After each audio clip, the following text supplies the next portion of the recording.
This is the Real Estate Investing Abundance Podcast. I'm your host, Dr. Allen. I know you're excited to get into today's show, but I have a very exciting announcement to share with you before moving to the show. We've just launched a complimentary and comprehensive webinar that, among other things, shows you how to legally use passive real estate investing to reduce your taxes, recession-proof your nest egg, and take the sting out of inflation. If you are curious to learn more, go to stevetalker.com/webinar.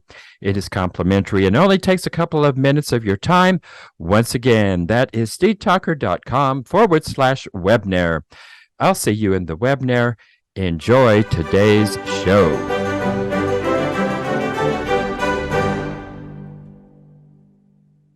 Hello, enlightened investors. Welcome back to the Real Estate Investing Abundance Podcast. I'm your host, Dr. Allen. And as always, I'm so glad to be back with you again today. And thank you for being with us. We are going to talk today with Andrew Brewer, and we're going to talk about going from shrubs and soil to structures and skyscrapers, a primer on real estate development. Andrew Brewer is a commercial operator and developer and is the lead sponsor and lead developer on multiple ground-up development projects and land subdivision projects comprising hundreds of residential units valued at over $160 million combined. So Andrew, take us into the show and share an experience that may have been key to who you are today. I guess I'll share one that, has a little bit of a backstory to it. When I was growing up, I didn't, really learn much about investing from my parents.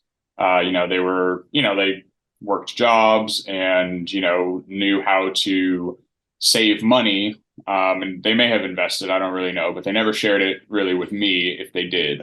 So, growing up, I learned how to work really hard and save my money. And that was kind of what I thought was going to be the path to, not working so hard in my later years. But, when I was about 20, I met my wife and, she had grown up, her father had owned his own business.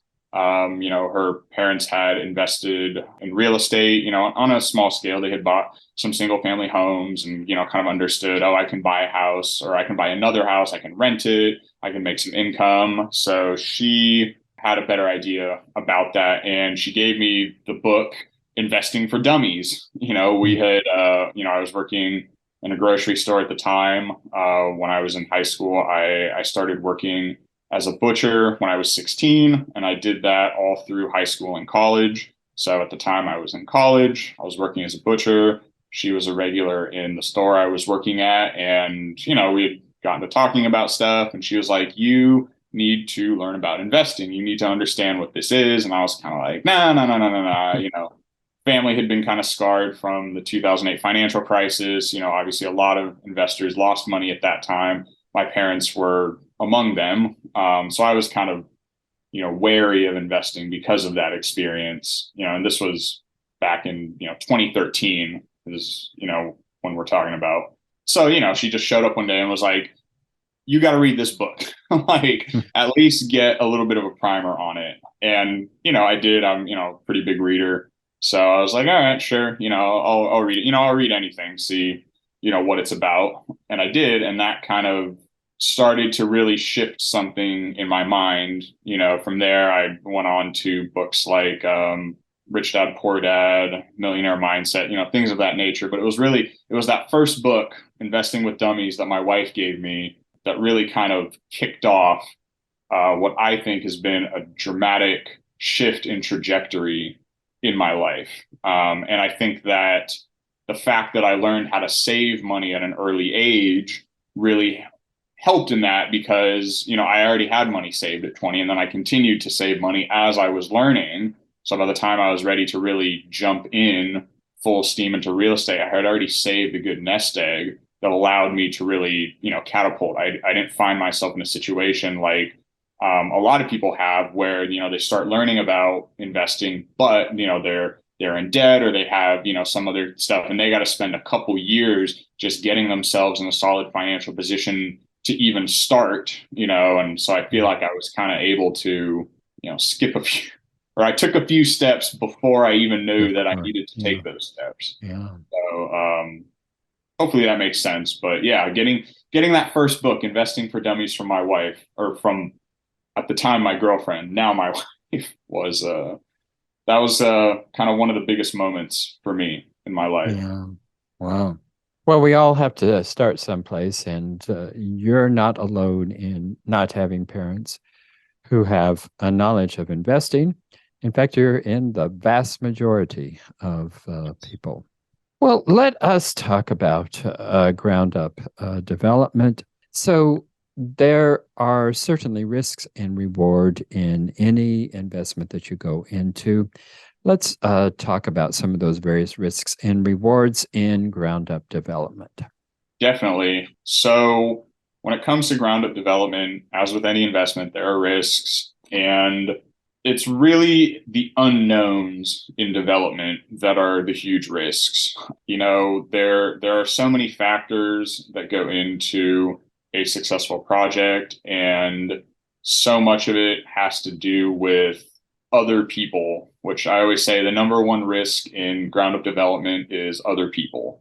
It's not the project itself. When you're looking at, an existing asset, a multifamily building, an office building, whatever it is, there's a building there. You can go look at it. It's already been built. The city can't come and say, hey, this can't be here. We're not going to allow this building here. You need to get rid of it. I mean, unless it's condemned or something like that. But for the most part, once the building's there, the city can't really do much about it. They can require you keep it up to code and make sure it's safe. But, all of that stuff is relatively easy to see. When you're dealing with ground up development, I mean, you've got this patch of land. You may have the most awesome plan in the world, but there could be some city councilman that decides to sit there and say, no, I don't like that project, or I want this to change, or I want that to change.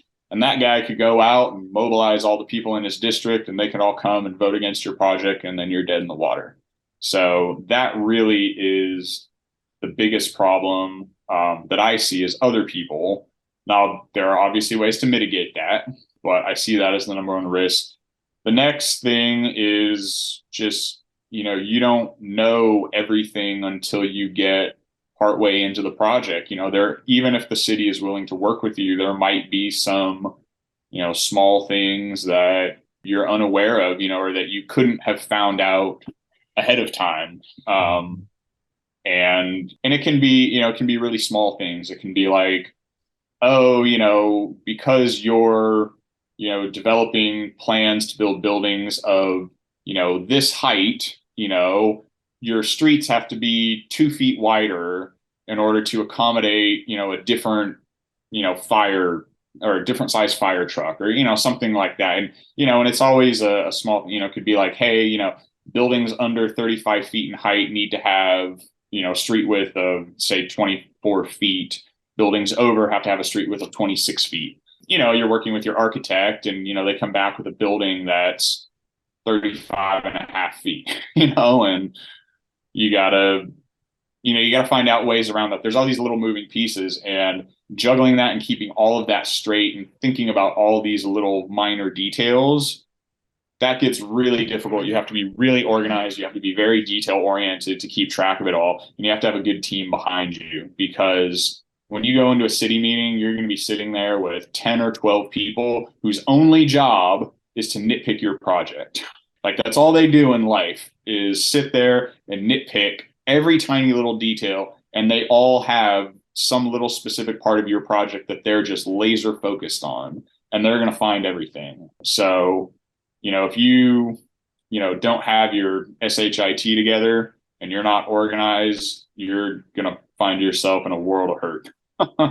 So I would say those two primary things are the biggest risks in ground up development. A third one is nothing is ever really fully, approved. And I learned this lesson on one project I did you'll often hear about stuff being grandfathered in with existing buildings. Oh, this building, it's not up to current code, but it was built in, whatever, 1970 something. And so, we grandfather it in because it already exists. Maybe you can't, demolish the building and rebuild it the same way, or you can't add on to the building in, a way that's not up to code, but as it is, you're fine.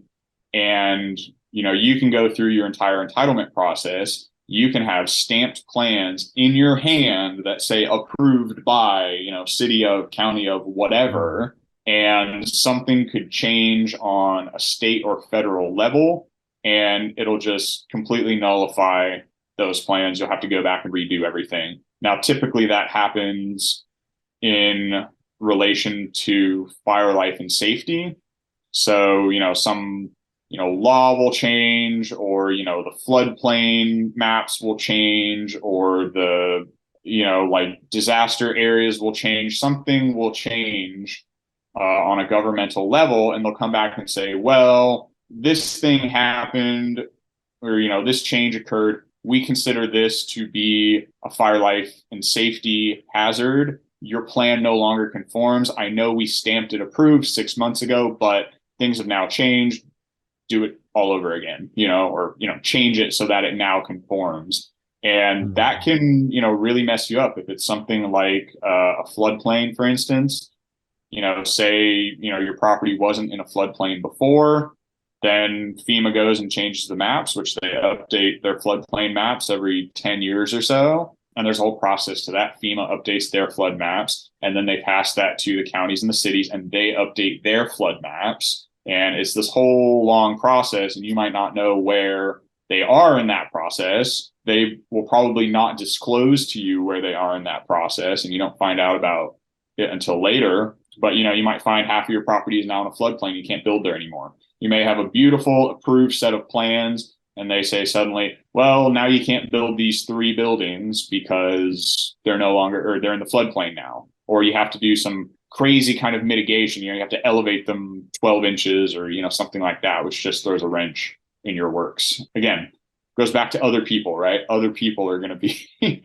your biggest problem. But yeah, that's, I guess I would say those are the top 2 or 3 risk factors that you would find in development. Well, going back to the people you mentioned, that certainly council members and community leaders are certainly critical people. Who are other people that could throw a monkey wrench into the projects? So as much as I hate to say it, it will be your professional team. So, I'm a real estate developer, but I'm not an architect. I'm not a civil engineer. I'm not a mechanical engineer. I'm not, an electrician. Like, I have a team that I work with, a team of professionals, all of whom, all the ones I work with now are folks that I've worked on multiple projects now with, and I've developed a good relationship with them. I know how they work. I know what to expect from them. But your professional team can tank your project if they don't have the experience that they say they have, if they, aren't able to work on a budget or a schedule. That can completely destroy you, especially if you are bringing in investors. You have holding costs, you have a preferred return to pay, you have, a loan on the property with a due date on it. I mean, if your, say, civil engineer keeps pushing his timeline back by weeks and weeks and weeks, you can wind up in a lot of trouble, and I had a couple projects early on where, I had that issue. Now, thankfully, there was so much upside in those projects that, and I had structured it favorably to investors, that, it didn't cause the biggest problem in the world. But, I've had projects that were delayed beyond what I had projected. Now, at this point, I've learned, hey, whatever the timeline is, you need to add a whole lot of additional time. Like, you're going to go in with the timeline and say, we're going to hit this timeline, but stuff is going to come up. Stuff is always going to come up. It's going to be out of your control. You need to just plan for it. You need to say, I'm going to do everything I can to hold this timeline. Maybe it's a 12 or an 18-month timeline, but I'm going to make it 24, 30, 36 months, just so that I know that if it does drag out, I'm fine. If it happens on time, great. You look like a hero. But, I always hold the philosophy of under promise, over deliver. So, for me, it's plan, hope for the best, plan for the worst. So you really have to vet that team of professionals. Just because somebody has initials next to their name that say, PE or whatever, doesn't mean, and they may be a great, engineer, they might be really good at that. They might suck at staying on time or staying on budget. And that's going to be the other side of the equation that can really screw you up. You really have to be on your team. You have to have, or, what I do is I have a weekly meeting with all of my team members, where we go over everything. I have, printed schedules. I get updated schedules every month or two. And I stay incredibly involved in the whole process. There's some developers that just kind of, buy land and just give it to their civil engineer. Yeah, just like, go do this, get this entitled for me, which you can do if it's your money. But if you have an investor or if you want to make more money, you got to stay on top of your team, because it can come back to bite you, like anything else. It's like owning a business. You have to stay on your employees, or, even if you own a business and have a manager, you got to stay on your manager, right? So it's that same principle. Yeah. Enlightened investors, if you haven't done so already, be sure and click that like button and also click that share so others can take advantage of the content. And finally, be sure to subscribe so you don't miss a single one of our upcoming episodes. Well, what key factors should passive investors consider when they are evaluating ground-up properties? I mean, I'm sure there's a lot of things the same as it is with an existing building, but there are certainly other things. So what are really the key things that we need to look for as passive investors? As with existing buildings, it's important to know your sponsor, know what their experience is, their track record, make sure that, you feel comfortable with their ability to actually get the project done. Make sure that they're working with a reliable, team of professionals, even if the lead person on the deal, or the person doing, a lot of the grunt work, doesn't have as much experience. Make sure they have, an advisor on the team, and like an actual advisor that's going to advise them, not just somebody that slapped their name on the project for a fee. Because I've done that before. I have projects where I'm not doing all of the work, somebody else is doing the work, but, we meet every week and we go over everything, and I advise them and say, all right, next step is this. You need to go and do this. You need to talk to, this, the person with this title at the city. You need to find out this information. Oh, you hit this issue. This is how you fix the issue. There has to be somebody on the team that knows how to do that. Now, other things to look for: make sure that the timeline is accurate. Make sure that there's buffer time built in. Like I said, you always want to extend your timeline. Now, I'll just say, anyone that comes to you and is going from raw land into, a fully entitled project, like somebody comes to you and says like, yeah, it's going to be done in 3, 4, 5, 6 months. Like, it's not going to happen. I mean, it depends on at what point you come into the project, right? And there's a bunch of different points. And kind of the whole life cycle of a deal is, you've got raw land, you've got properly zoned land. So there's a process for rezoning.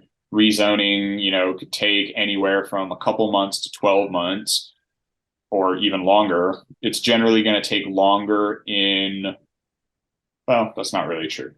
It can take just as long. I was going to say it takes longer in larger municipalities, but I'll say the thing about working with small municipalities is it's usually a smaller group of people to get through, like less people have to sign off, so it can go quicker. But in more rural municipalities, people don't they have other stuff going on. There's usually, maybe one guy is juggling multiple different jobs. And so they might take their sweet time in getting back to you. And they're not going to really respond too well to you harassing them to get that stamp. Like you got to tread that fine line between following up and making sure that your project is at the forefront of their mind with not pissing them off to the point where they're like, well, screw this guy, I'm just going to take my sweet time now.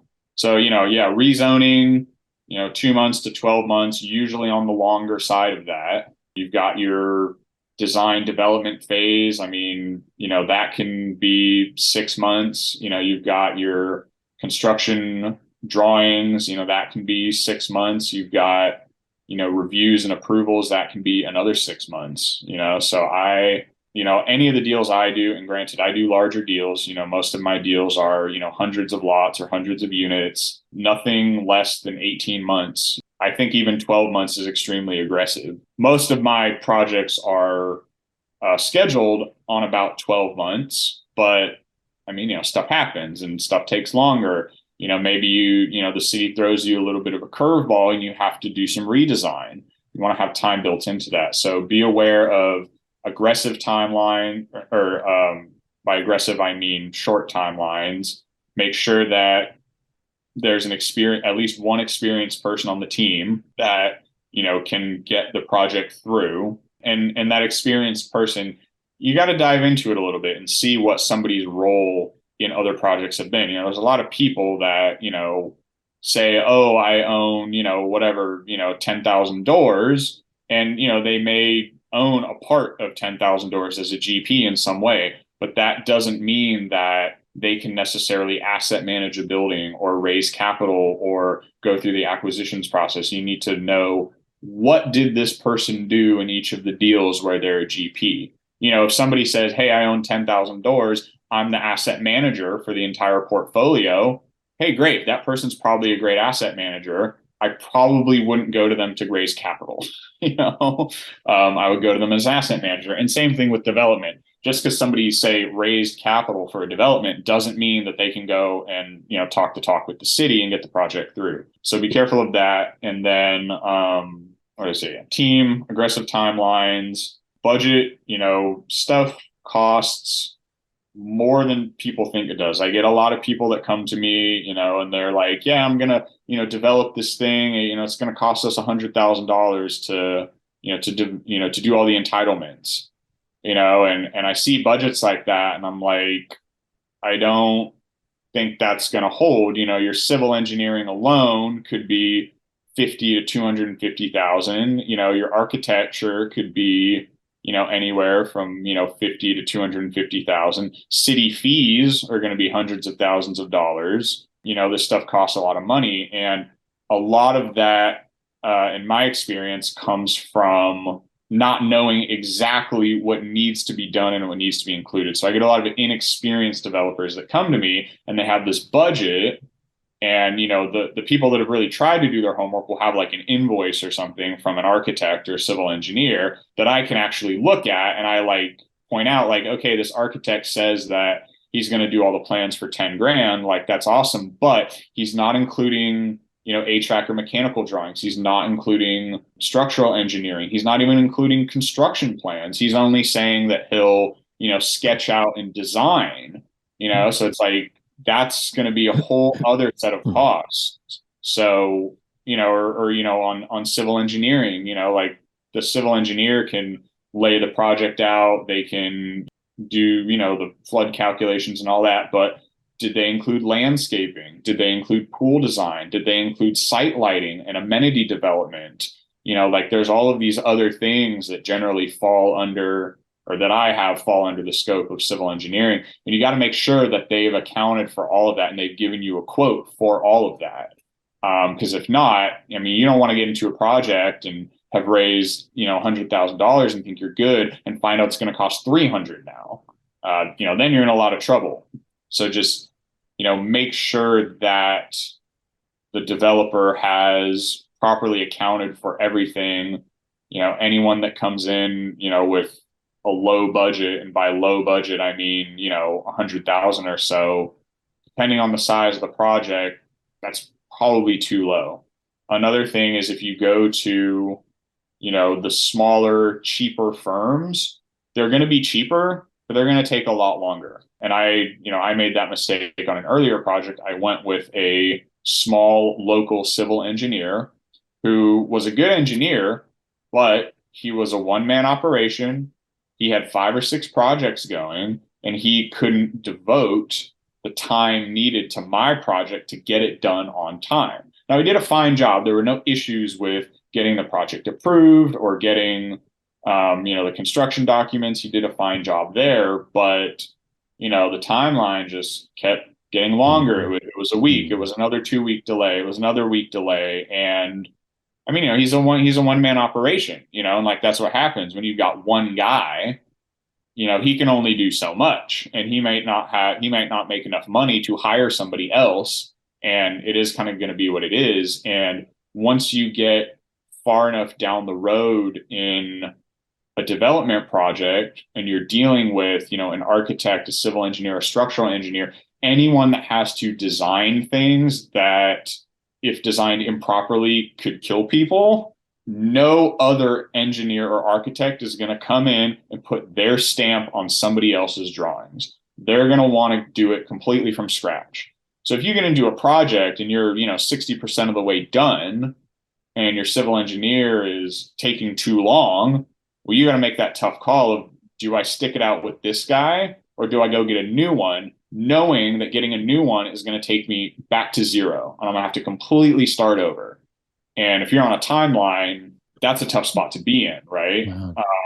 You would hope that it would be faster to stay on with your civil engineer that you already have. But I mean, you're not going to know until the end, until it's done. And you can actually say, all right, how long did it end up taking from that point? So just, be wary of small teams, small operations that don't necessarily have someone else that they can go to. At this point, I work with larger firms, and I pay more to work with the larger firms, but I know that if my project's not going the way I want, if it's getting off schedule, I can call, the head guy in the office and say, I want somebody else on this project. Get me somebody else or get me more help on this project. Get my PM more support. And they can do that. They can pull more people in. And I can request people that I like. I can say, put, Bill on this project or put Tom on this project, or, hey, Harry is, not keeping on schedule. You either need to replace him as the PM and get me somebody new, or you need to give him more support from the back office so that he can get this work done on time. And I found that approach, works a lot better. So as it relates to a passive investor, I know that kind of went off on a tangent. You just, have some discussions with the sponsor. And if, they kind of make it sound like, it's going to be a quick process. It's not going to really be a problem. It's a small team. It's going to be cheap. To me, those are all red flags. Like I've kind of found that trying to do stuff fast, trying to do stuff cheap, especially in development where there's so many unknowns, it can just be a recipe for a disaster. And I've seen it blow up on other people before. I've seen people, that their project took 3 times as long. I've seen people whose projects did not even get off the ground or get approved.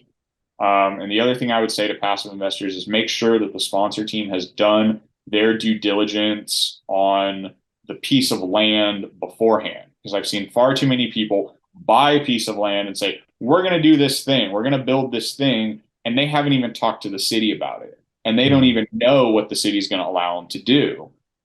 So when I do a project, I always make sure that, I get a geotechnical study done. I get a phase 1 done so that I know what is there on the land. If it's an area that I know may have some kind of, hard to see, geological process on it, karst features or something like that, where you're not going to know from just looking at the land. You would actually have to get a study done. I do that. If it's an area that I know has some kind of, protected species, endangered species in it, I'll have a study like that done. I always have a pre-development meeting with the city in due diligence. If your sponsor has not had a pre-development meeting with the city, that's a huge red flag. The sponsor should know what the project is zoned for. The sponsor should have at least a concept plan. They don't need to have like a final site plan, but they need a concept plan because just because your land is zoned for something doesn't mean you're actually going to be able to develop it to its full capacity. Either you're not actually going to be able to fit whatever you think on there, or it's just not going to be cost effective to do so. And, I'll give you a good example. I have a project I'm working on in Seguin, Texas right now, just outside of San Antonio. It's about 22 acres. It's zoned, I think, MF20. I think at the very top level, or, like we would max out at, I want to say like 423 units or something like that is the maximum number of units we could fit on that property. Now, in order to actually build 423 units, we would have to do 4 or 5 story buildings. We would have to do, some kind of, elevated parking garage or subterranean parking or something like that, which is all possible, but it's just not feasible for Seguin. The development cost of building that would be far too much. The rents are too low in that market to justify doing something like that. So, in looking at this property, we ended up putting together a plan for to build 330 units, which is what we're doing. So we didn't max out the density, but the project pencils really well at 330 units. We're building 3-story garden style. We're doing all surface parking. And for the rental market that's in Seguin, it's the perfect product type for that market. The rents justify the build cost. We got the land at a good enough price that it makes sense. Our development costs or, our entitlement costs are reasonable. Make sure that your sponsor is not overdeveloping the property for the area, and make sure that they know what they can actually get. When you're looking at smaller properties, this becomes an issue, right? So you could see somebody that's, buying 2 or 3 acres, say 2 acres, and you've got 2 acres that are zoned MF20, say, so you say, okay, I can fit 40 units on here. The smaller your site, the larger proportion of your site is eaten up by roads and infrastructure. So you're always going to have, fire access, multiple points of access to a main street. You're going to have building setbacks. You may have utility easements, like all of these things that cut into your buildable area.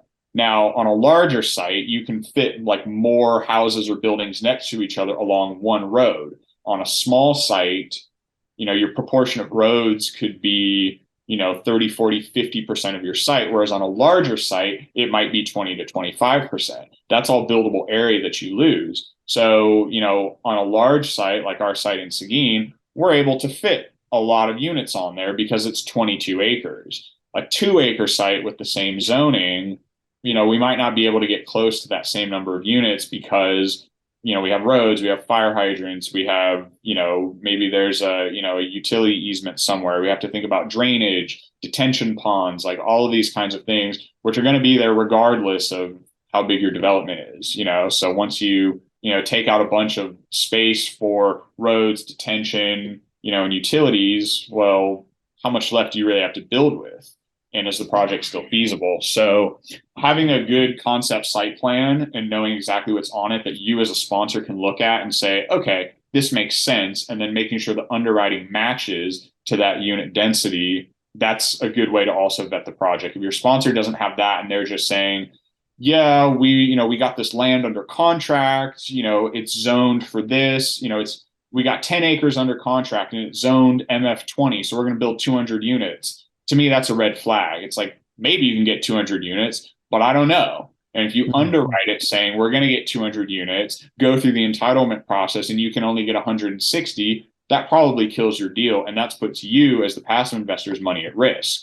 So you want to make sure that your sponsor has thought about these types of things. And these are all fairly simple things that even somebody that's not well-versed in development can ask for and see. And simply having this on the sponsor's side to me means, okay, they actually put some thought into it, If they don't have it or haven't even thought of it, that's an issue in my mind. Anyway, those are some things that you can look at as a passive investor to make sure you've got a good team. Well, so many more things we could go into, Andrew, but we are out of time here. So How can we get in touch with you, and what do you have to offer? Yeah, so I'm a principal in two companies. One is Iron Gall Investments, which is a real estate development company, and that's me. And I have another company, Distance 3 Development, which is based out of San Antonio. We develop subdivisions, apartments, and we also have some cash flow investments. We buy existing assets as well. So you can find me, in either of those, either at irongall.investments.com. That's IRONGALL investments.com, or at distance3development.com. That's the word distance, the number 3, and development.com. We've got some, active investments going at Distance 3 Development right now. So if you're interested, you can head over there and take a look. We've got our projects and our team up on the website, so you can get in touch with us, and hopefully we can help you out there. We syndicate deals, we JV deals. So anyone that's interested in getting involved, you can feel free to contact me or one of my partners there. And I personally can be reached at Andrew at distance3development.com or Andrew at irongallinvestments.com. So that's how everyone can get in touch with me. You can look me up on Facebook, LinkedIn. Also, I'm on there. But yeah, just anyone that's interested or wants to chat more or ask questions or, whatever it is, don't hesitate to reach out. I'm always happy to chat with people. Well, Andrew, a very informative session. Thank you so much for sharing your wisdom and knowledge. Thanks for being with us today. Definitely. Thanks for having me. Enlightened investors, wait, don't go just yet. I just want to remind you about our recently launched webinar that you will not want to miss. If you're at all curious and would like to learn more about how real estate investing can diversify your investment portfolio, alleviate the anxiety associated with Wall Street swings, leverage your 401ks and IRAs to substantially increase the return on your investment, and do all of this with turnkey, hands-off, passive real estate investments, then you'll want to immediately go to stevetalker.com/webinar. In the webinar, we'll also address the common dubious investment schemes that you want to avoid. To access the webinar, go to stevetalker.com/webinar. I look forward to seeing you in the webinar. Thank you for tuning in to Real Estate Investing Abundance, brought to you by Steve Talker Capital, a company working for passionate professionals like you to develop financial independence built on solid, passive real estate investments. As part of our efforts to make the world a better place, Steve Talker Capital contributes to activities and organizations committed to better understand the equine. These endeavors attempt to enhance the human treatment of horses worldwide. Steve Talker Capital, working for a world where all creatures, great and small, flourish abundantly. For resources to develop your financial independence, connect with us at stevetalker.com.